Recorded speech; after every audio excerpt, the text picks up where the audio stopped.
ଦୋଳେଚ ଦୋଳ ଗୋବିନ୍ଦମ ଚାପେଶ୍ଚ ମଧୁସୂଦନମ ରଥେ ତୁ ବାମନ ଦୃଷ୍ଟା ପୁଣ୍ୟ ଜନ୍ମ ନ ବିଦ୍ୟତେ। ଜୟ ଜଗନ୍ନାଥ। ଆମେ ଆସି ପହଞ୍ଚି ସାରିଛୁ ଗଞ୍ଜାମର ଏକ ଗଡ଼ଜାତ ଅଞ୍ଚଳରେ, ଯାହାର ନାମ ସୁରଙ୍ଗୀଗଡ଼। ସାରା ବିଶ୍ୱରେ ଦ୍ୱିତୀୟାରେ ଶୁକ୍ଳପକ୍ଷ ଦ୍ୱିତୀୟାରେ ରଥଯାତ୍ରା ହେଉଥିବା ସମୟରେ ଏଠି ବ୍ୟତିକ୍ରମ ଘଟି ତୃତୀୟାରେ ରଥଯାତ୍ରା ହୁଏ। କ'ଣ ପାଇଁ ଓ କାହିଁକି ତୃତୀୟାରେ ରଥଯାତ୍ରା ହୁଏ? ଏକ ପ୍ରକାର କହିବାକୁ ଗଲେ ବାସି ରଥଯାତ୍ରା ହୁଏ ପରଦିନ। କାହିଁକି ହୁଏ ଆସନ୍ତୁ ପଚାରି ବୁଝିବା ସ୍ଥାନୀୟ ମନ୍ଦିର କମିଟି ଓ କିଛି ସ୍ଥାନୀୟ ଅଧିବାସୀଙ୍କ ନିକଟରୁ। ସାର୍ ସ୍ୱରାଜ ଖବରକୁ ସ୍ୱାଗତ। ସାର୍ ଆପଣଙ୍କ ପରିଚୟ? ମୋ ପରିଚୟ ହେଉଛି ମୋ ରାମନାଥ ପାଣିଗ୍ରାହୀ, ସମାଜସେବୀ ଆଉ ମଠ ଏ ମନ୍ଦିର ଜଗନ୍ନାଥ କମିଟିର ଜଣେ ସଭ୍ୟ। ସାର୍ ଆମେ ବିଭିନ୍ନ ଜାଗାରେ ଦେଖିଛୁ, ବିଭିନ୍ନ ଗଡ଼ଜାତ ଖବର ହେଉ ସାରା ବିଶ୍ୱରେ ଦ୍ୱିତୀୟାରେ ରଥଯାତ୍ରା ହୁଏ, କିନ୍ତୁ ସୁରୁଙ୍ଗିରେ ବ୍ୟତିକ୍ରମ ଘଟି ତୃତୀୟାରେ କାହିଁକି ରଥଯାତ୍ରା ହୁଏ ଏ ବାବଦରେ କିଛି ସଂକ୍ଷେପ?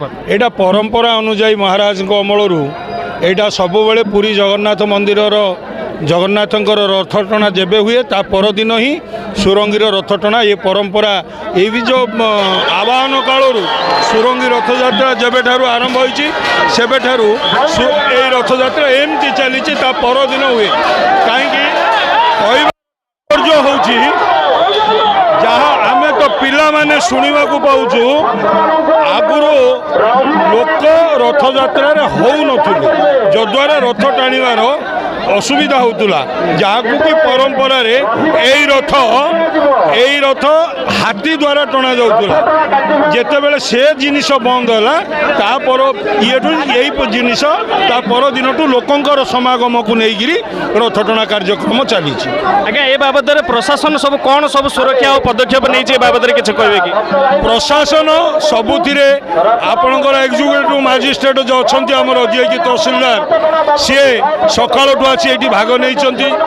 ବର୍ତ୍ତମାନ ଆମ ଗହଣରେ ଅଛନ୍ତି ବରିଷ୍ଠ ଶିକ୍ଷାବିତ୍ ତଥା କବି ଏବଂ ସଂସ୍କୃତି ଗବେଷକ ଶ୍ରୀ ସୁଦୀପ୍ତ କୁମାର ପଟ୍ଟନାୟକ। ଆସନ୍ତୁ ପଚାରି ବୁଝିବା ସେ କ'ଣ କହୁଛନ୍ତି ଏ ଆଜିର ବାସି ରଥଯାତ୍ରା ବିଷୟରେ। ସାର୍, ଆଜିର ରଥଯାତ୍ରା ସାରା ବିଶ୍ୱରେ ଦ୍ୱିତୀୟ ଦିନରେ ହେଉଥିବା ବେଳେ ଆଜି ତୃତୀୟ ଦିନରେ କାହିଁକି ସୁରଙ୍ଗୀଠାରେ? ଦେଖନ୍ତୁ, ଏ ଯେଉଁ ରଥଯାତ୍ରା ଆମ ସୁରଙ୍ଗୀଗଡ଼ର କେବଳ ଏବର କଥା ନୁହେଁ, ରାଜା ରାଜୁଡ଼ା ସମୟରୁ ବାସି ରଥଯାତ୍ରା ହୁଏ। କାହିଁକିନା ଆମର ରାଜାଙ୍କୁ ପୁରୀ ଗଜପତି ମହାରାଜ ହରିଚନ୍ଦନ ଉପାଧି ଦେଇଥିଲେ। ହରିଚନ୍ଦନ ଉପାଧିର ଅର୍ଥ ହେଲା ଯେ ପ୍ରଭୁ ଶ୍ରୀ ଜଗନ୍ନାଥଙ୍କର ଯେତେବେଳେ ପୁରୀରେ ରଥଯାତ୍ରା ହୁଏ ସେତେବେଳେ ଆମ ରାଜା ଯାଇକି ପ୍ରଭୁ ଜଗନ୍ନାଥଙ୍କର ଚନ୍ଦନ ସେବା କରିବାର ସୁଯୋଗ ପାଇଥାନ୍ତି। ତେଣୁ ଯେହେତୁ ରାଜା ଚନ୍ଦନ ସେବା କରିବା ପାଇଁ ପୁରୀରେ ଉପସ୍ଥିତ ହୁଅନ୍ତି, ଏପଟେ ସୁରଙ୍ଗୀବାସୀ ବିନା ରାଜାଙ୍କୁ ନେଇ ସେମାନେ ରଥ ଟାଣିପାରନ୍ତିନି। ତେଣୁ ରାଜା ଫେରିବା ପର୍ଯ୍ୟନ୍ତ ଅପେକ୍ଷା କରନ୍ତି।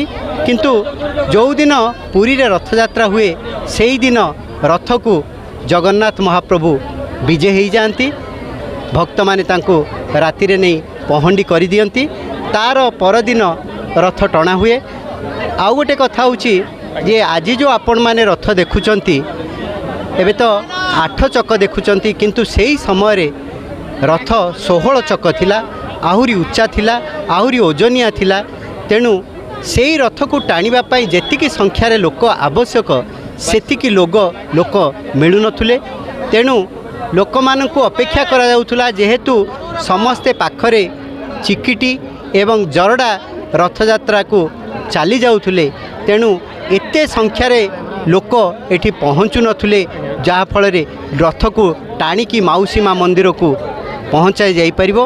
ତା ସହିତ ସେତେବେଳେ ରାସ୍ତାର ମଧ୍ୟ ଏତେ ସୁବିଧା ନଥିଲା, ମାଟି ରାସ୍ତା ଥିଲା। ରଥର ଓଜନ ଏତେ ଅଧିକ ଥିଲା ଯେ ଚକ ଦବି ଯାଉଥିଲା। ରାଜା ହାତୀ ଘୋଡ଼ା ଲଗେଇକରି ମଧ୍ୟ ଟାଣୁଥିଲେ। ହେଲେ ବି ଲୋକର ଆବଶ୍ୟକତା ରହୁଥିଲା। ତେଣୁ ଦ୍ୱିତୀୟ ଦିନ କଲେ ସୁବିଧା ହେଉଥିଲା, ଯେହେତୁ ଜରଡ଼ାର ଯାତ୍ରା, ଚିକିଟି ଯାତ୍ରା ସରିଯାଉଥିଲା। ପୁଣି ରାଜା ଚନ୍ଦନ ସେବା ସାରି ଠିକ୍ ସମୟରେ ସୁରଙ୍ଗୀଗଡ଼ରେ ଯେତେବେଳେ ଆସିବେ ସେତେବେଳେ ପୁଣି ରଥଯାତ୍ରା ଚାଲିଛି। ସାର୍, ଆଜିର ରଥଯାତ୍ରା ଅନ୍ୟାନ୍ୟ କେତେ ଜଣ ଭକ୍ତ ସବୁ ସମାଗମ ହୋଇଥିଲେ? ଆପଣମାନେ ତ ଦେଖୁଥିବେ, ଆମର ସବୁବେଳେ ରଥଯାତ୍ରାରେ ଏଇ ସୁରଙ୍ଗୀଗଡ଼ ଭିତରେ 76ଟି ଛୋଟ ବଡ଼ ଗାଁ ଅଛି। ସମସ୍ତେ ଯଦି ଜଗିକି ଥାଉଛନ୍ତି ପ୍ରଭୁ ରଥଯାତ୍ରା ଦେଖିବା ପାଇଁ तेणु खाली सुरंगीगढ़र लोक नहीं ये आखपाख अंचल चिकिटी पात्रपुर जरडा सबुथिर लोक गहली होती बाहुड़ा यात्रा रे आपण देखिए ए मुंडमाल पूरा बड़दाण्ड जमीती भक्तंकर मुंडरे जमी आच्छादित हो तेणु आउ गोटे कथा मुझे कहबी जे सबुठु बड़ उल्लेखनीय कथा है यही गढ़ भितर आउ गोटे गढ़ रही जोटा कि नुआ गढ़ आपण मैंने पुरी रे जेतेबेले रथयात्रा होची गुंडीचा रथयात्रा होची ठीक से ही दिन ही यही नुआ गढ़ रे मध्य रथ टणा होची ता पुणी राति रे होची जोटा कि ओडिशा इतिहास भितर प्रथम घटना राति रे जति कोठी रथ टणा होची ताहेले